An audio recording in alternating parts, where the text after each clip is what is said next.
The galaxy had grown comfortable with the idea that humans were harmless. After 107 years of peace, after trade treaties and cultural broadcasts, and those embarrassingly earnest Earth tourism commercials that played before every interstellar summit, most species had allowed themselves to forget what humanity used to be. Peace breeds amnesia far quicker than war ever could. So when the Galactic Broadcast Network opened its morning segment with cheerful commentary about rising diplomatic stability, no one expected the screen to be torn apart by light. The reporter's voice had been mid-sentence, something about a record-high peace index, when the image cut to a shaky orbital feed. A single Imperial cruiser, matte black and moving with predator stillness, hovered above the human colony of New Denver. A medical facility sat below, domes of white and silver, surrounded by gardens planted by schoolchildren. A place full of quiet beeping machines, sighing vents, and soft lullabies piped into the neonatal units. A place of recovery. A place of hope. Then the cruiser fired. It wasn't theatrical. No build-up. No warning sirens. Just a beam of compressed violet light bursting downward with the precision of a knife stroke. The hospital didn't explode, it dissolved. One moment it existed. The next it was gone, replaced by a rising plume of ionized dust that spread like a long gray sigh across the colony horizon. Somewhere in that dust were patients who had been sleeping moments before. Somewhere in it were nurses who had been adjusting blankets. Somewhere in it were children. The broadcast cut off. The galaxy went still. And humanity did something much worse than scream. They went silent. Silence from humans was not part of anyone's diplomatic playbook. The Empire's council chambers waited for shouting, threats, a barrage of ultimatums. They got none. Earth issued no immediate statement. No furious speeches. No military movements detected leaving Seoul. No chatter through diplomatic lines. Nothing but a stillness so complete that even the war-hardened Vorthax generals felt a cold prickle along their spines. Meanwhile, in a dimly lit room deep beneath the United Earth headquarters in Geneva, General Evelyn Grant sat alone. Her uniform jacket lay folded beside her. She had always hated how stiff the thing felt across her shoulders. She preferred the soft cotton undershirt she wore now, sleeves pushed to her elbows, fingers wrapped around a soothing cup of something herbal. Anyone walking in might have mistaken her for a schoolteacher working late. But her eyes were not soft. They were the steel gray of a storm about to break. She replayed the footage again. Slowly. Carefully. A trained tactician understands that to react too quickly is to react emotionally, and emotion clouds precision. Still, her hand tightened around the ceramic mug as she watched the violet beam descend. She didn't blink as the hospital vanished. She simply inhaled, long, slow, controlled, and whispered something into the empty room. My nephew was in there. A polite knock sounded. The door slid open, revealing Lieutenant Arlo Jennings, young, nervous, trying to hide the tremor in his fingers. General, the council is waiting. Of course they are, she murmured. She placed her cup down gently, stood with that distinct earthborn calm that unnerved half the galaxy, and walked toward the door. As she passed Arlo, she gave him a warm, encouraging smile, the kind a mother might give a frightened kid before a dentist appointment. Breathe, sweetheart. We're going to handle this. The Galactic Security Council chamber buzzed with frantic multilingual chatter. Some species hissed. Some clicked. Some vibrated in arcs of bioluminescent light. Everyone smelled of fear.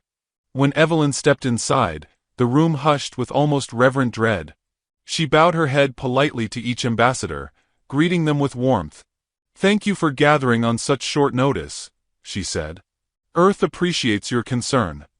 The Zavori ambassador, a thin reed-like creature with trembling antennae, leaned forward. General Grant, the Empire claims the attack was, how do humans say it? A disciplinary measure. Evelyn smiled the way one might smile at a toddler explaining taxes. Oh, honey, she said softly. That's not a phrase you ever want to use with us. Several ambassadors recoiled at her tone, not angry, but almost pitying. A polite pity. That frightened them more than any rage. The Empire will be joining us shortly, the Saracen elder announced, voice shamefully cautious. They claim it was a misunderstanding. Evelyn clasped her hands behind her back.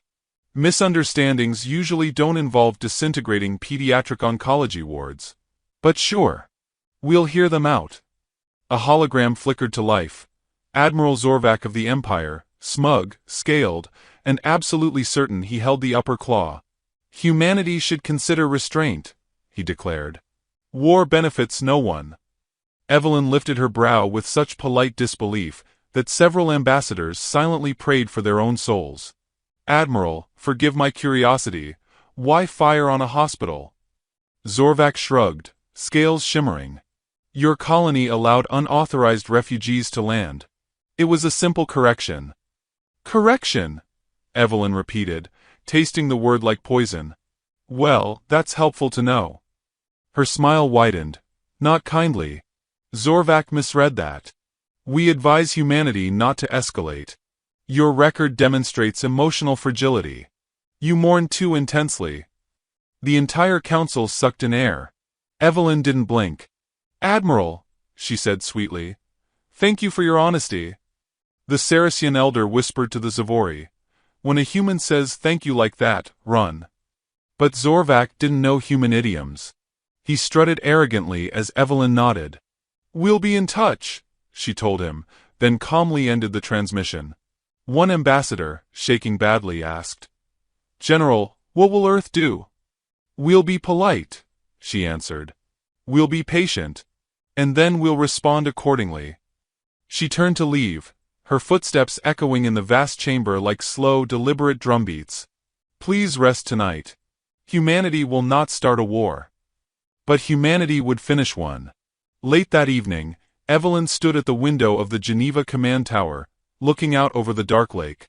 Her reflection stared back. Tired eyes, composed mouth, shoulders held in controlled precision. Her comm device buzzed with an encrypted alert. She tapped it. A single message appeared. Phase 1 complete. A coded phrase. Prepared years ago. Waiting for the moment when humanity would reawaken something they had tried very hard to bury. Evelyn exhaled a breath that trembled slightly, just slightly, before her posture returned to breathtaking calm. Thank you, she whispered to the agent on the other end, though the line had already closed. A quiet knock broke the silence. Arlo poked his head in.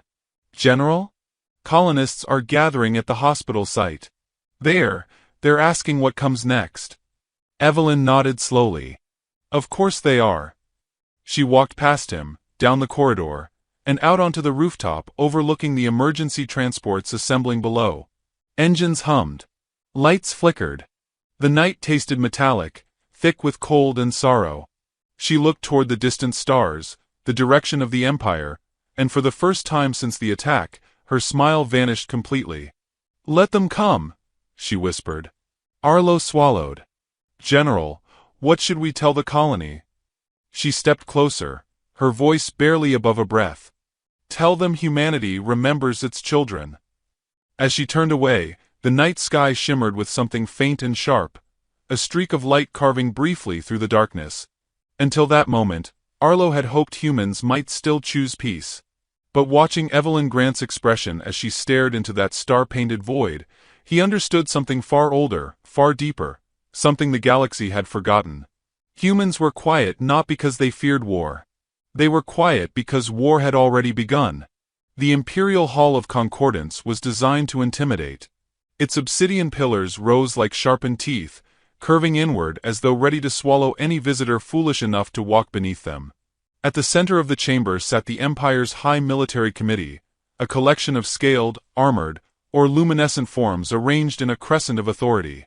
Every race present had conquered something. Every one of them believed they understood warfare. And not a single one understood the woman walking toward them. General Evelyn Grant moved like a breeze, quiet, composed, and disarmingly cordial.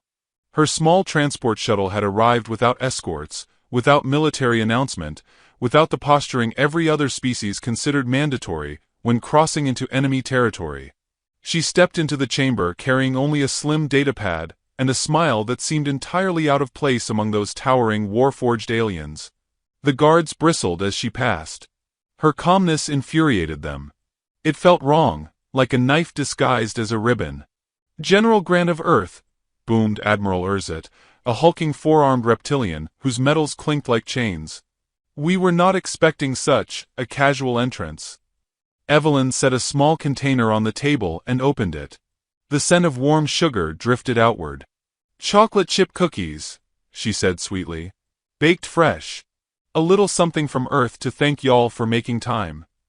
Dozens of alien eyes blinked in collective confusion. Urzet stared as though she had offered him a live grenade. "You bring pastries to a formal interrogation?" "Oh, goodness, no," Evelyn replied with a light laugh. "This isn't an interrogation. Not yet." The room shifted. Several committee members exchanged nervous glances. The Saracen elder, whose crystalline tendrils dimmed whenever he sensed fear, dimmed nearly to black. Urzet leaned forward. "We are aware of the unfortunate incident on your colony. A regrettable misunderstanding." Evelyn clasped her hands gently, like a librarian preparing to teach story time. "Admiral, someone fired upon a hospital. A children's hospital. That's not something folks misunderstand." Her voice stayed soft, but every syllable landed like precise hammer strikes. "Earth would like the coordinates of the vessel responsible." A low ripple traveled across the chamber. "The Empire does not owe you details," growled General Thrall, a massive creature with tusks like daggers. "Your species is emotionally volatile. If we give you the name of the ship, you'll retaliate irrationally." Evelyn smiled politely, as though reassuring a misbehaving toddler. "General Thrall, if humanity wanted irrational retaliation, it would have arrived before dawn. I'm here because we prefer a civilized conversation." That should have calmed them. It didn't. The Saracen elder lowered his voice. "General Grant, please understand our concern. Your people form attachments quickly. Deeply. When threatened, the human response is unpredictable." "What you call unpredictable," she said softly, "we call loyalty." Several committee members shifted uneasily. Loyalty for humans had always been dangerous. Loyalty to children, catastrophic. Admiral Urzet cleared his throat. "Humanity is too emotional. Too fragile. You mourn excessively. You attach too much importance to your small ones. These traits make you unstable negotiating partners." Evelyn tilted her head. "That's interesting, Admiral. We've always considered mourning a strength." Urzet scoffed. "Strength? Mourning consumes your species. Paralyzes it." Evelyn's smile sharpened by a single imperceptible degree. "No. It focuses us." The silence afterward was thick enough to plant crops in. She tapped her datapad, projecting an image of the destroyed hospital. The ash cloud hung over New Denver like a bruise in the sky. "This," she said quietly, "was a building full of patients undergoing treatment, including my nephew. He was 6. Even hardened warriors flinched. The human tendency to anchor grief in family ties was legendary and terrifying. Humans didn't grieve quietly. They grieved with purpose." General Thrall shifted in his seat. "We may reconsider sharing limited data." Evelyn nodded graciously. "That'd be lovely. Thank you." The way she thanked them sent shivers through creatures whose species had conquered continents. It was too calm. Too measured. Too polite. A soft chime sounded from her wrist device. She glanced at it, then tucked it away just as smoothly. "Apologies," she murmured. "Work message." "What message?" Urzet demanded. She smiled. "Phase 1 complete." The words meant nothing to the aliens, but something ancient in their evolutionary memory, something buried beneath layers of rational thought, suddenly clawed upward, whispering that they had just heard something very, very bad. The Saracen elder's glow dimmed fully. "General Grant, what is Phase 1? "Oh, just some Earth logistics," she said kindly. "You know humans, always preparing." "But your fleets remain in Sol." Thrall argued. "No ships have moved." Evelyn blinked with polite innocence. "Do you believe everything your sensors tell you?" Several admirals stiffened. A faint clicking noise echoed through the chamber. a sign of alien panic too refined for human ears to normally detect. She took a cookie from the container and offered it to Urzit. "Try one. It'll settle your nerves." Urzit recoiled violently. "What does that mean?" "Nothing sinister, sweetheart," she said warmly. "Humans just like to comfort folks." "Comfort us with baked goods?" he asked, horrified. "Of course. Makes hard conversations easier." She paused, then added gently, "Especially ones where people admit guilt." The shift in the room was instantaneous. Half the committee went still. The other half leaned away as though she had become radioactive. Thrall snarled, "We admit nothing." Evelyn placed the cookie down. "That's unfortunate. Because someone in your chain of command chose to fire on children." Her voice remained painfully polite. "And the thing about humans is, we do not lose our children peacefully." Alien throats tightened. Even species without throats replicated the gesture instinctively. Urzit tried for arrogance, but it cracked. "You cannot threaten us in our own hall." She raised a brow. "I haven't threatened anyone." Then, after a brief thoughtful pause, "Not yet." Every creature in the room understood that humans rarely used the word yet unless they had a plan. And humans always had a plan. She straightened her datapad. "Let me be absolutely clear. Earth doesn't want a war. We've enjoyed our peace. We've grown gardens, built libraries, hosted cooking competitions. We even sent y'all those adorable cat videos, Earth's greatest diplomatic tool." A few aliens glanced at each other. Yes, humans were strangely proud of their feline ambassadors. But if the Empire wants war... She let the sentence trail off. The Saracen elder whispered, "She will finish it." Evelyn smiled, polite, motherly, devastating. "Thank you all for your time. I'll be in touch once you've gathered the coordinates." She turned, walking with the collected calm of someone leaving a Sunday church service, not an enemy war council. Guards stepped aside instinctively. No one wanted to brush against her. No one wanted to risk drawing her eyes. At the chamber doors, an anxious young alien soldier blurted, "General, what happens if we don't provide the coordinates?" Evelyn paused, turned, offered a gentle tilt of her head. "Then," she said softly, "I'll have to come back and ask again." And her smile, sweet, gracious, and unbearably calm, rippled through the chamber like the first crack spreading across ice before the lake breaks. Because every species present understood one terrible truth: humans never asked twice. Panic began not with explosions or alarms but with a glitch, one tiny flicker across the Imperial defense grid that lasted less than a heartbeat. A single sensor blinked off, then on again. No one noticed. The Empire had grown arrogant, confident in its impenetrable borders. Their mistake was assuming humans would announce themselves. The second flicker came 6 minutes later. A string of outer system satellites lost contact for 3 full seconds, before reconnecting as though nothing had happened. That time, someone noticed. By the time the third wave of glitches rippled across an entire star quadrant, the Imperial Command Center erupted into frantic motion. Screens flashed warnings in a dozen languages, technicians shouted over one another, and the air filled with the sharp tang of overheating circuitry. "Unknown signatures detected," barked Admiral Urzit, tail lashing. "Identify intruders." A terrified officer tried to steady his trembling claws. "Sir, the signatures, they're human." "That's impossible," Urzit snapped. "Human fleets remain in Sol." The officer swallowed hard. "Then, sir, something else is happening." Across the command deck, a large hologram flickered to life, projecting a map of the Empire's outer territories.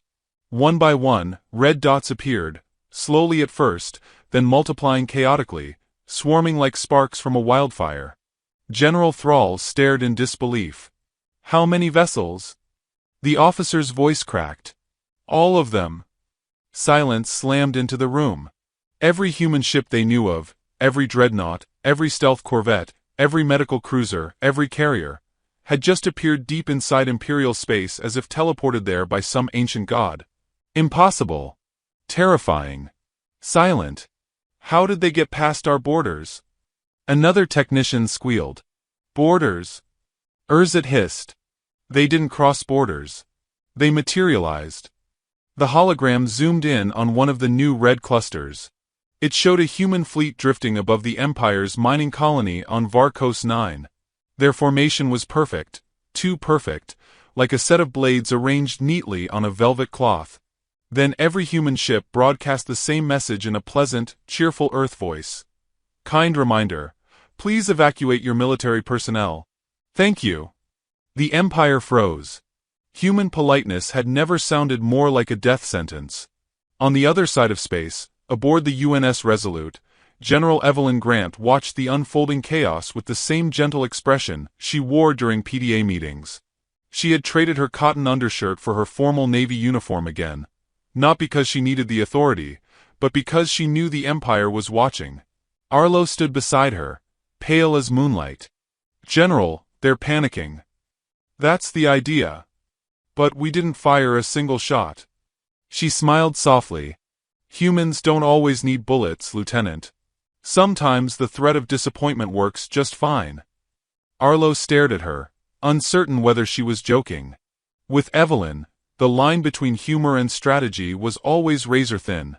Down below, the comm station lit up with frantic Imperial transmissions. One officer from Varkos 9 screamed. They're just waiting. Not moving, just staring at us. Evelyn leaned closer to the monitor, studying the alien's fearful face. That's called patience, she murmured, mostly to herself. Another transmission played, a high-pitched wail from a cruiser near the Clyrex Nebula. They boarded us. Humans are on the ship. Thrall's voice thundered in response. Fight them. The alien on-screen sobbed. They're smiling. Evelyn turned to Arlo. Tell the boarding teams to stop scaring the poor fellas. They're not doing anything except humming, Arlo said weakly. And that's enough, Evelyn replied. The Empire scrambled to coordinate. Fleets mobilized, planetary shields rose, and emergency orders spread like wildfire. But every move they made was 3 steps behind. A deep crimson hue washed across the command center as yet another alert sounded. Admiral! A technician cried. Human vessels are ignoring our weapons locks. Fire! Urzet roared. But when the Empire fired their first volley, the shots passed through the nearest human ship like water through smoke. Hologram. Illusion. Deception. The real human fleet uncloaked behind them, silent, shimmering like predators rising from tall grass. The comms erupted with screams. Evelyn tapped the console with a thoughtful hum. Beautiful execution, she said. Our engineers outdid themselves. Arlo swallowed. General, this is going to terrify the entire galaxy. That's all right, she replied. Sometimes fear clarifies. Back in the Empire's capital, the military committee devolved into chaos. The Saracen elder dimmed so drastically, he was nearly transparent. This cannot be happening, Thrall muttered. Humans don't have this level of stealth technology. No, whispered the elder. They didn't, until they needed it. Urzet slammed his fists against the control panel. Activate planetary defenses. We tried, a technician whimpered. Humans already disabled our targeting systems. They inserted a polite pop-up message. What message? Urzet demanded. The technician squeaked. It says, Hi there. Sorry for the inconvenience. For the first time in his military career, Urzet considered fainting. Across the Empire, fear spread faster than flames. Civilians crowded emergency bunkers. Soldiers demanded new postings far from human contact. Psychologists issued urgent advisories warning that humans were undergoing a species-wide behavioral shift, though no one could define what that meant. The truth was simpler. Humans were remembering. And the Empire was learning what that meant. Inside the Resolute, Evelyn watched the spiraling panic with quiet, almost maternal sadness. She didn't take joy in the suffering. She didn't revel in fear. She simply understood the necessity. General, Arlo whispered, are we really going to destroy them? She didn't answer immediately. Instead, she watched another Imperial planet request evacuation. Another fleet retreat. Another general beg for mercy. Finally she sighed. "We're not destroying them, Lieutenant. We're educating them." "Educating them?" Evelyn nodded. "The Empire thinks war is a show of force. Humans know war is a responsibility." Arlo exhaled shakily. "And if they don't learn?" Evelyn's smile was small, almost tender. "Then we teach again." As the words left her mouth, a final alert appeared on the tactical display. Empire High Command had requested an emergency negotiation. Arlo stared. "They want to talk?" Evelyn's eyes softened with something dangerous, something that felt like the quiet before a blade strikes. "Of course they do." "Do you think they're ready for the truth?" he asked. She stepped forward, resting her hand on the console. "No. But they're ready to scream."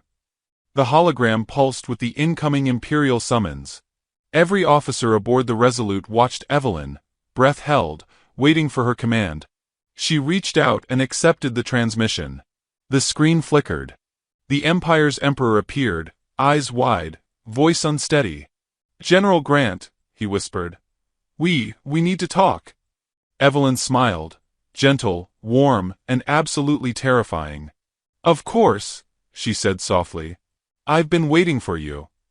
The Emperor's private chamber was built to humble visiting leaders, but tonight it felt unbearably small. The walls shimmered with embedded starlight, the floor pulsed faintly beneath his boots, and dozens of guards lined the perimeter with weapons drawn. None of it brought him comfort. He kept glancing toward the door, as though expecting some ancient specter to slip through the cracks. When Evelyn Grant finally entered, she did so with the same calm composure she carried everywhere. Gentle steps, soft expression, shoulders relaxed, as if the galaxy wasn't holding its breath. "Your Majesty," she greeted, voice as smooth as riverstone. "Thank you for the invitation." Invitation was generous. Summoning was more accurate. But the Emperor seized the lifeline she offered and bowed stiffly. "General Grant, we request immediate negotiation. Your forces are overwhelming our territories. This must end." Evelyn's smile was kind, almost sympathetic. "I couldn't agree more. Peace is precious." Several guards swallowed hard. Peace, from her lips, sounded less like a promise and more like a memory someone had already stolen. The Emperor gestured to the central table. It displayed holographic maps of the Empire, every border marked, every fleet tracked, every planet glowing with status indicators. Except the indicators weren't glowing anymore. They flashed warning red. Evelyn studied them with an unreadable look. "Your defenses are collapsing faster than expected. I assumed you'd adjust quicker." "We didn't anticipate," the Emperor began, then faltered, "that humans possessed such capabilities." "We've been quiet for a long time," she said gently. "People forget what quiet means." He gripped the edge of the table. "General, name your demands. The Empire will negotiate." Evelyn placed her hands behind her back. "Before we talk, there's something you should understand." She tilted her head slightly, as though considering the softest possible way to say something devastating. "The hospital wasn't chosen by chance." The Emperor stiffened. "We told you, it was a disciplinary action against refugee trespassers." "Oh, I know why your ship fired," she replied. "I'm asking if you know why we were waiting."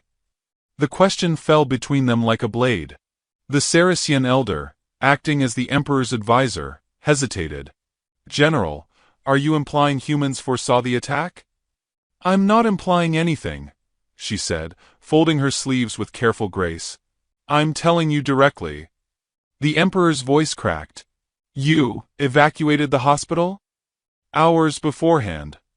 Evelyn's tone never sharpened, never rose. It remained soft, an unbearable softness. "There were no patients inside when your cruiser fired." The Emperor staggered back as though she'd struck him. "That's impossible. Our intelligence reported full occupancy." Evelyn shrugged lightly. "Your intelligence doesn't understand humans. When we noticed your military patterns shifting, we prepared contingency plans. Years' worth of them. But to let us fire? The Saracen elder whispered in horror. Yes, she said simply. A guard trembled violently. Why? Why allow such a deception? Her gaze settled on him with gentle pity. Because the galaxy never believes humanity when we say someone dangerous is coming. But they believe footage. And Ash. She tapped the hologram control. The image of the destroyed hospital flickered back to life.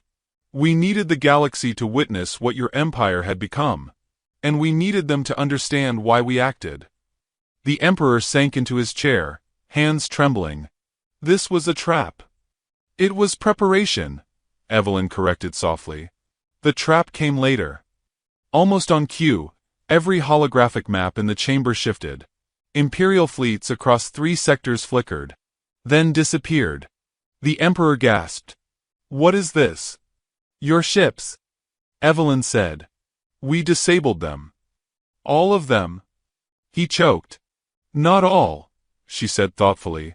Some we left untouched so your civilians could evacuate. This kindness unsettled him more than the destruction. Evelyn continued. Your supply routes were compromised 3 days ago. Your communications, 5 hours ago. Your planetary shields, well, you already know those collapsed an hour after we arrived. At this moment, human marines are stationed on 14 border worlds. They've already secured the capitals without casualties. Without casualties? Thrall, who had rushed in moments before, bellowed. You expect us to believe that? Yes, Evelyn said softly. Because humans don't kill unless someone forces our hand. Thrall trembled with anger. Or fear. Perhaps both. You used the hospital as bait. If your ship had chosen differently, she replied, none of this would have been necessary. She stepped closer to the Emperor, lowering her voice. This isn't vengeance. It's containment. Your empire has grown reckless. Dangerous. You fire on civilians to set examples. You threaten worlds into silence. You mistake fear for obedience. Her expression softened again, dangerously. Humans know better. We've lived that history. We promised ourselves never to repeat it. The Emperor's voice broke entirely. What now? Evelyn reached into her jacket and withdrew a slim card. She placed it on the table with the gentleness one might use when placing flowers on a grave. Terms of surrender. Written in your language and mine. His terrified eyes scanned the card. Disband the Imperial military. Publicly acknowledge the hospital attack. Pay reparations to affected colonies. Relinquish control of occupied worlds. Never threaten human children again. This is outrageous, Thrall growled. Evelyn met his fury with a polite, serene nod. You're welcome to reject it. But then we continue. And trust me, General, my people haven't even begun to show you what they're capable of. Thrall fell silent. The Emperor stared at the card, throat bobbing. If I sign this, what becomes of the Empire? It survives, Evelyn answered simply. Reshaped. Accountable. Better. And if I refuse? Evelyn gave him a sorrowful, almost motherly smile. Then my Marines stop waiting. The Emperor looked at her as one might look at a tidal wave, knowing it was too late to run. His shaking hand reached for the stylus. Slowly, painfully he signed. The chamber exhaled. Evelyn didn't cheer. Didn't smirk. She only nodded, as though acknowledging a student who had finally completed a difficult lesson. Thank you, she said quietly. The Emperor whispered, General, what are humans? Evelyn tucked the surrender card away. A species that tries very hard to be kind, she said. Please don't make us regret it. A deep tremor shook through the chamber, one final alert pinging across the walls. A holoscreen flickered on, showing a distant Imperial world broadcasting a plea for peace to every corner of the galaxy. Evelyn turned toward the exit. It's time for us to go home. The Emperor called after her. Will the galaxy ever trust humans again? She paused at the doorway, silhouetted against the glowing lights of collapsing borders and rising truces. They don't have to trust us, she said softly. They just have to remember one thing. She stepped into the corridor, leaving only her final words echoing behind. Humans never start wars. A beat of silence. We finish them.